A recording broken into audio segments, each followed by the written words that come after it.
The SSD ALL-STAR, the latest 870 EVO, has indisputable performance, reliability and compatibility built upon Samsung's pioneering technology. Excellence in performance. Enjoy professional-level SSD performance which maximizes the SATA interface limit to 560,530 MB per second sequential speeds, accelerates write speeds and maintains long-term high performance with a larger variable buffer. Industry-defining reliability. Meet the demands of every task, from everyday computing to 8K video processing, with up to 600 TBW under a 5-year limited warranty. More compatible than ever, the 870 EVO has been compatibility tested for major host systems and applications, including chipsets, motherboards, NAS, and video recording devices. Upgrade with ease. Using the 870 EVO SSD is as simple as plugging it into the standard 2.5-inch SATA form factor on your desktop PC or laptop.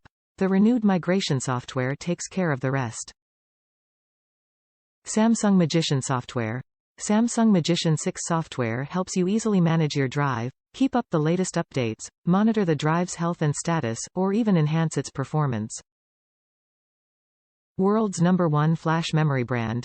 Experience the performance and reliability from the world's #1 brand for flash memory since 2003.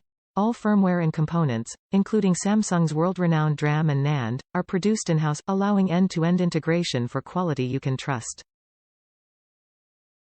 Top reviews from the United States. Very fast boot. I have a Lenovo IdeaCenter 3i, with an i3-10100 processor, and 16 megs of RAM. I added this Samsung SSD in lieu of the 7200 RPM OEM drive. From the time I push the button until the computer has fully booted up, is less than 5 seconds. The same with shutdown. Computer is off in 5 seconds. I was amazed. I always leave dozens of browser tabs open on shutdown. After booting up again, and starting my Firefox browser, those 30+ browser tabs pop up nearly instantly, and all are immediate available to view. Previously I would have to wait for the HD to load these tabs. They would appear, but not respond to a mouse click until what seemed like way too long to this impatient guy.